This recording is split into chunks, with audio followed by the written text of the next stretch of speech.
In this deck profile, I'll show you one of the best decks to push the diamond with, as well as one of the most unique strategies in Yu-Gi-Oh! Currently. Although you've been warned, you might start developing tendencies as an evil genius.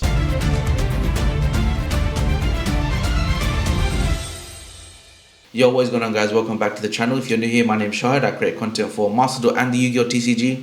And I wasn't joking about that intro. If you play this deck, you will turn into an evil villain, I'm telling you. There are so many interactions and powerful cards that just outright win you the game, and at some point you won't help but just laugh like an evil maniac. So if that sounds interesting to you, then yeah, stay tuned. We're going to get straight into it. We're going to break down the monsters, then the spells and traps. And just a quick shout out, I did make a video already, breaking down the Floowandereeze strategy and ways to beat them. So if you want to watch that as well, I'll put it in the link down below, and yeah, you can check that out too. Okay guys, so we'll break down the monsters. I did do a video before breaking down the archetype, so I won't go too into depth here, but I will shout out some very interesting talking points about the deck list. Of course, we have to run the Robina at 3, we have to run the Eagler at 3. These are our starters. As mentioned in other videos, Robina brings out Eagler and you can bring out Barrier Statue. Really powerful stuff. Eagler can bring out your M-Pen, and you always want to end your board on an M-Pen usually, especially if you're going first. Token and Stree, you want to run at 1 each. I think they have very, very good capabilities in this deck, and in Master Duel, Stree can banish DP, so keep that in mind, as well as banishing the Golden Lord and the Eldritch Spell and Traps. So yeah, keep that in mind. In my list, I'm running Ash Blossom at 2 and Imperm at 2. I am running the cross out, and I just wanted to make sure my deck list was 40 cards. Having it be 40 means it's as consistent as possible, and we use cards like Prosperity and Diwali to dig through our deck. Moving on, Barrier Statue is such a auto win card. If the opponent can't out it, they just lose the game. And if they were trying to out it, we have the trap card to bring out Raiza the Mega Monarch to stop them. So this is a very, very annoying but powerful, solid strategy that a lot of Floowandereeze players use to win the game.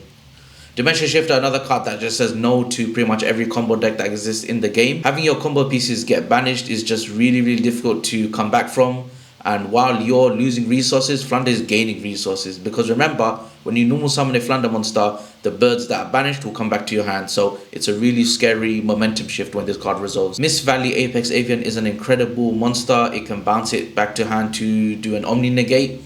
You just run this because, again, you can summon your opponent's turn, and it's a winged beast, and it's a wind monster. So incredible synergy of the deck. Raiza the Mega Monarch, again, this is our way to protect our Barrier Statue. Having the Raiza to disrupt the opponent's setup is just a really detrimental way of not letting them do anything. And one of your cards you always end your very standard combo with, and having a second one just guarantees that, you're always searching your spells and traps. You'll notice a lot of people don't run Snow. I like to think of it as a win more card, and you just don't need it, At the point where you're thinking of summoning Snow, just summon Avian with an Omni Negate, or just summon Raiza to close the game out. I wouldn't say it's terrible, I just don't think you need to run it in the deck. The deck is so efficient as it is right now as you're looking at it, and I don't think there's much changes that need to be made.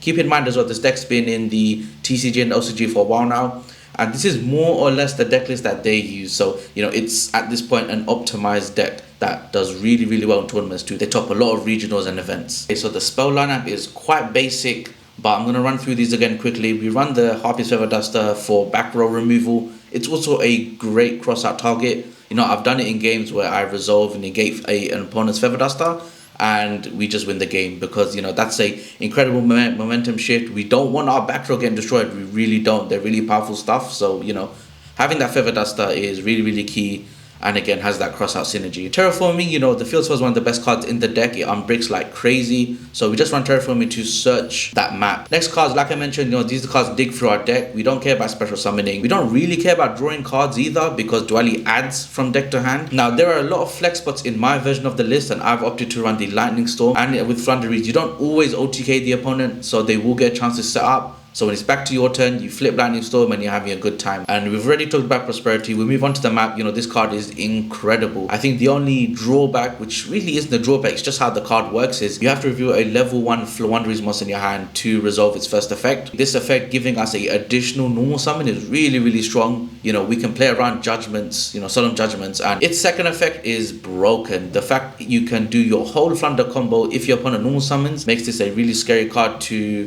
deal with. And again, why we expect opponents to run the Feather Dusters and Lightning Storm. So again, having that cross out protects our field spell. Unexplored Winds is one of the craziest cards that Konami has printed. This deck didn't really need this card, but we have it anyways. Let's run it. It can be searched with M-Pen, and I think the craziest thing about this card is it contributes over a card your opponent controls, not monster, card. So, you know, we can out the floodgates, we can out field spells, but most importantly, we can out DPE with this card. So if you're doing your Flounder combo and you end up drawing a level 7 higher monster, when you want to tribute summon, you just tribute their DPE.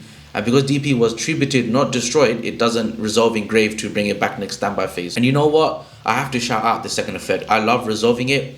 You reveal up to 2 winged beasts in your hand, place them on the bottom of your deck, and then draw the same number of cards. So it's essentially a pot of greed in a way. So, you know, keep that in mind. It's a really, really scary card, and I cannot believe Konami actually printed this card. I don't think Floowandereeze needed it, but having it makes them, again, that top tier. It solidifies that top tier that they have now. This is a weird one. You know, you're looking at Book of Moon and you're thinking, you know, are we playing in 2015 again? You know, the answer is no, but we do play it because it lets us dodge the Imperm. It lets us dodge the Veiler. Because to tribute summon, you don't need the monster to be face up. You can book a minion stuff to kind of protect it as well if some cards are trying to interact with it. And it's also a really good way to shut down opponents' monsters because, you know, Book of Moon has such a classic old school effect that, again, people don't really expect it. And I like to think of it as a 3rd and 4th copy of Crossout as well. Because remember, we don't have the future quick play support that the deck has in the TCG.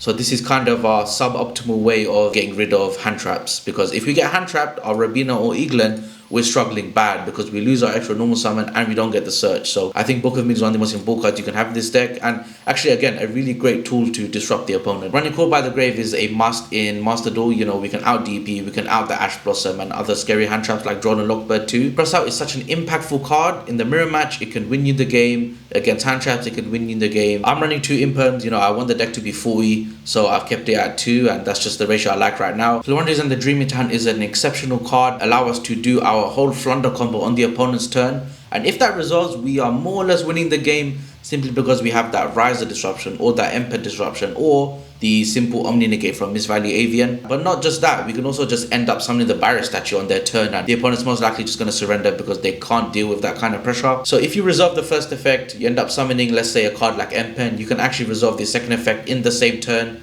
and Book of Moon your opponent's whole board. If it's not clear in this video, I'll say it now. This deck is like the anti-combo deck. We have we can run Floodgates like Vanity's Emptiness. We have Barrier Statue, D-Shifter, and this trap card is one of the other ways we can, again, shut down those combo decks. So the extra deck portion really doesn't matter at all. You can run some cards like the Lyrilisk rank 1 Winged Beast monsters. I think they do have some synergy, and if you're gonna run them, you just run the Zeus. It just makes sense. We really only run these cards for the Pot of Prosperity, and that's pretty much all there is to say. Okay guys, so that pretty much wraps up the video. Thank you so much for watching. If you liked the video, drop a like. Let me know if you're playing Floowandereeze. Drop in the comments. Let's have a discussion. I do think this deck is very well optimized at this point, and that's good for us Master Duel players because we can pick it up straight away and just play. It's very budget friendly too, which, you know, I think is a good thing that Konami did. We have cards like Empen at super rare, not ultra rare. That's really, really good. And there are some ultra rares which I think you can make absolute substitutions for. D-Shifter is very, very powerful, don't get me wrong, and it plays very well into this archetype. However, you can take it out for cards like the Board Breakers, you know, Lightning Storm, Feather Duster, Raigeki, etc. But yeah guys, with that being said, thank you so much for watching. I'll catch you in the next video. It's probably going to be a Sun Avalon one, and peace.